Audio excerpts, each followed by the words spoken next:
There is a taste in here that you cannot find in other vegetables. And the more you eat, the more it's become tasty and you keep on, asking for it. What this farmer in Hawaii is talking about is not a vegetable, it's a tree. And while Vicky Domingo says it has an unusual flavor, there's more to this tree than meets the taste buds.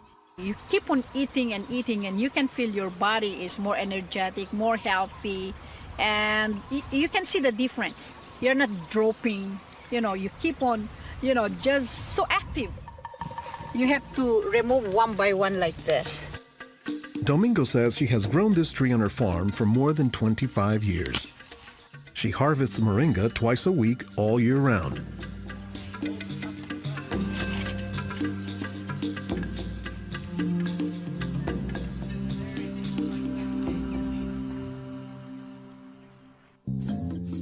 Every week, Domingo sends 1,000 pounds of moringa to the mainland. The rest of it ends up here at a Honolulu farmer's market, where most of her customers have eaten it their entire lives. Well, in the Philippines, it's a third country. In other words, not a rich country. We cannot afford to go to the doctor for medicinal purposes, so we use this in our daily lives so we can have more energy, more vitamins to supplement our daily nutrition in our body. The tree is called moringa, or as the Filipinos call it, marongay. An awful lot of cultures have one or more plants that are kind of markers that people think of themselves when they think of that plant. Dr. Will McClatchy is an ethnobotanist at the University of Hawaii. He studies the ways that humans interact with plants. If you drive around Honolulu here, you'll see a lot of houses have at least one marongay in the yard, maybe a little forest of them, and that's a pretty good indicator that there's a Filipino family there. Jokingly, we say it our Filipino banner, which is our Filipino flag. Once you see this, that means, oh, Filipino stays there. Domingo says there are many nutritional and medicinal uses for moringa. All parts of the tree are usable, from the roots to the stem, to the leaves, to the flowers, and to the pod. The roots, you can use that as a tea. And then the trunk, you can scrape it, squeeze it, get the juice, put in your cut skin, and your skin will heal. Some of this may be folktale, but some cultures have used moringa as a medicinal plant for thousands of years. McClatchy says moringa is worthy of its reputation as a tree with unusual nutritional properties. Thank you.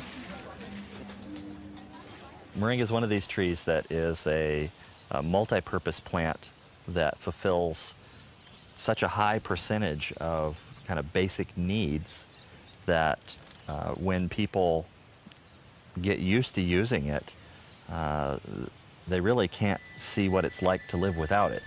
And many cultures don't. Today, moringa is used as a remedy and, in essence, a multivitamin in many of the world's warmest regions.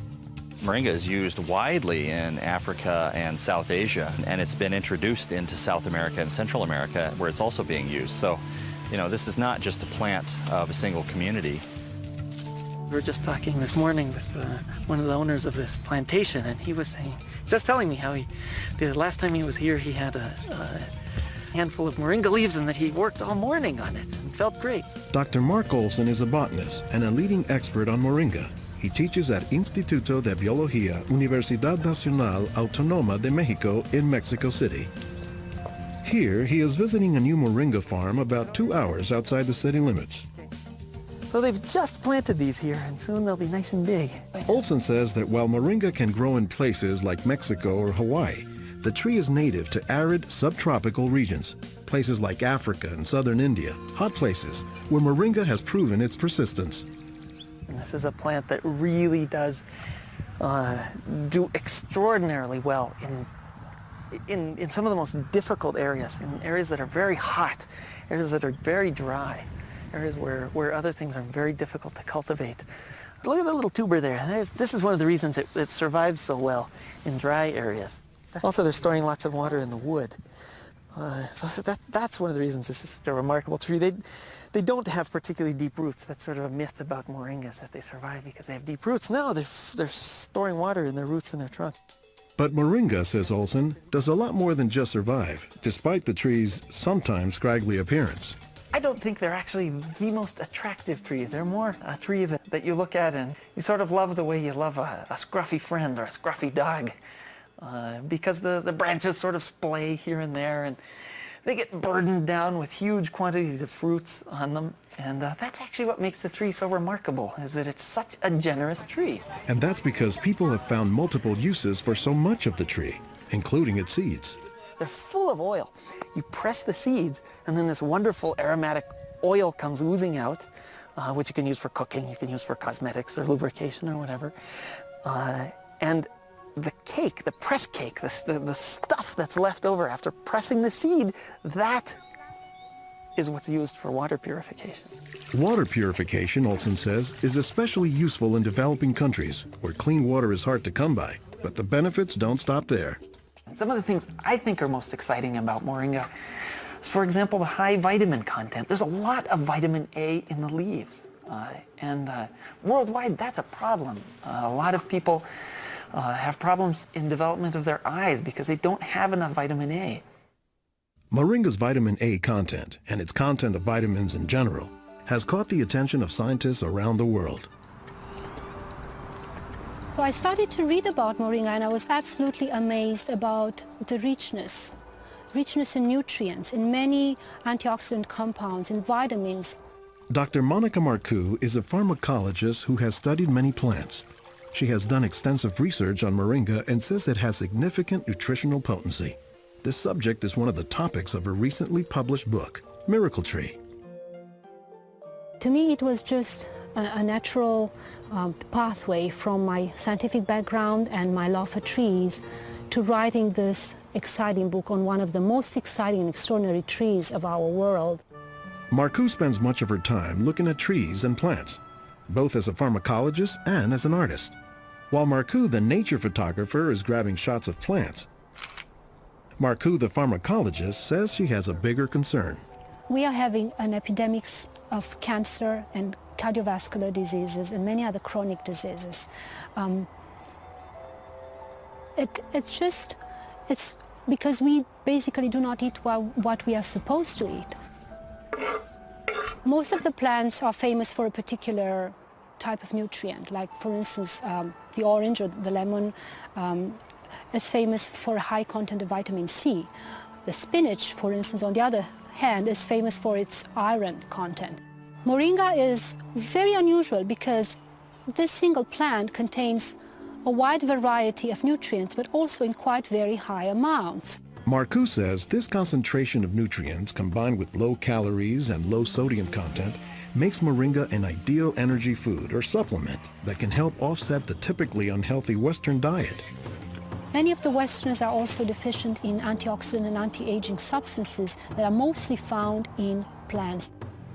Antioxidants, according to the National Institutes of Health, protect the body's cells and may prevent cancer. And Marcoux says moringa is a treasure trove of antioxidants that happen to work hand in hand. Antioxidant substances and antioxidant vitamins work together in the body. For instance, it's known that selenium works better in the presence of vitamin E. Moringa has high amounts of selenium and has also vitamin E. While many plants contain antioxidants, Dr. McClatchy says that moringa is also high in the nutrients we usually associate with meat. Moringa is well known for being a good source of leafy green vegetable protein. And you don't get a lot of protein out of many vegetable foods other than like beans and things like that. So getting it out of the leaves is really a big deal. And while there are a few other plants like soy that are protein rich, Olson says moringa is special. I have a lot of food allergies. I'm allergic to wheat, I'm allergic to eggs. Soy tends to be a fairly highly allergenic food. It causes allergies easily in many people. We think that this is because of the form that some of the proteins are in soy. They're apparently in a form that's very simple and fairly easy for the body to assimilate in moringa. According to the United States Department of Agriculture, moringa contains 18 of the 20 amino acids, building blocks of proteins that are found in the human body. And says Marcoux, moringa is one of the few plants that contains all of the essential amino acids.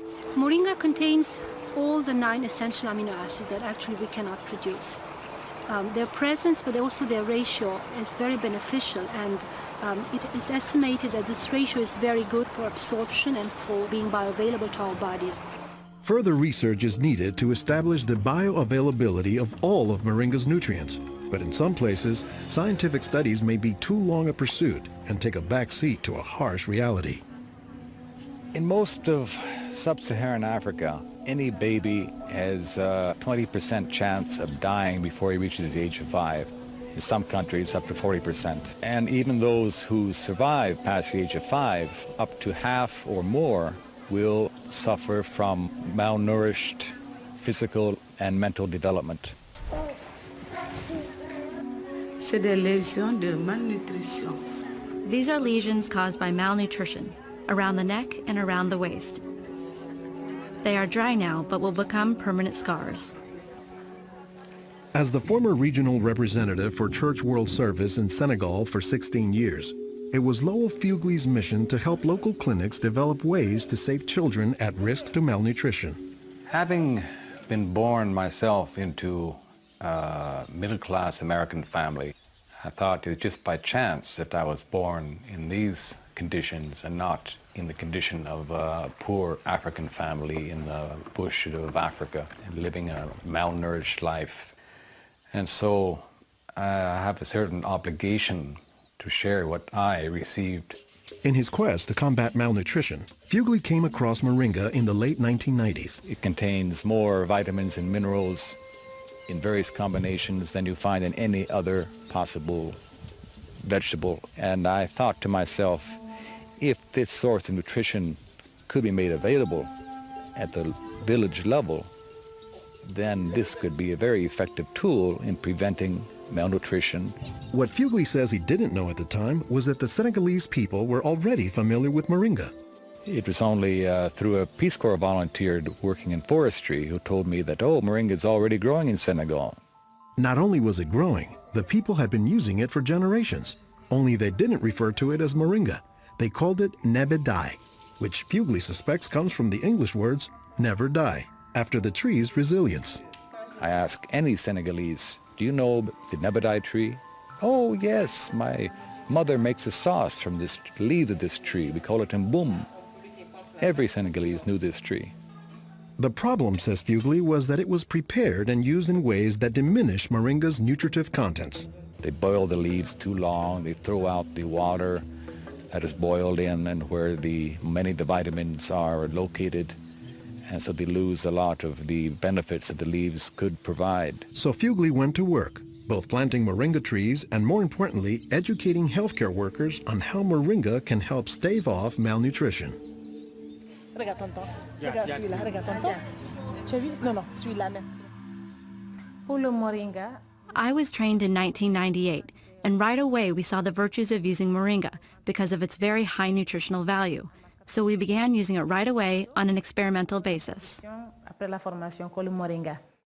Healthcare workers learned to grow their own moringa trees, dry the leaves, and pound them into powder, maintaining all the nutrients.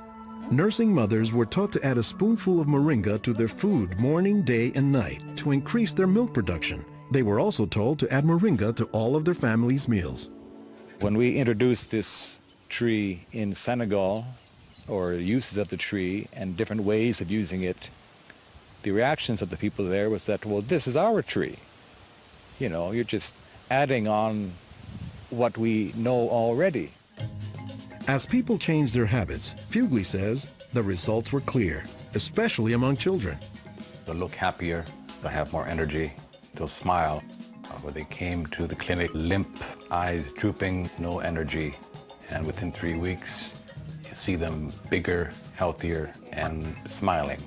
La récupération avec le moringa a été beaucoup plus rapide. We observed that it was much, much more effective than the classic system we had been using, which was based on imported and costly products, such as milk powder, sugar, and vegetable oil.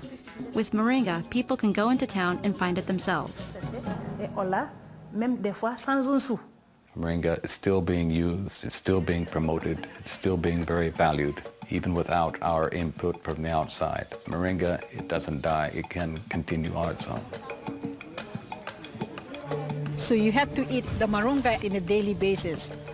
And all their grandkids are eating it every now and then, even my own children, and they are already professionals, and yet they come home and eat it. And while moringa is mostly considered an ethnic food, the trend, says McClatchy, is that more nutritious plants, like moringa, are finding their way into the mainstream. Our diets are pretty bad, although they are improving. But one of the reasons they're improving is because we're starting to adopt more and more of these kinds of plants. I've been in villages where the only trees that survive and grow well are Moringa oleifera, which is really amazing when you consider how many useful things the tree provides. Moringa it comes very close to being a perfect source of nutrients in terms of variety and concentration. So that is, I think, very unique about this moringa tree.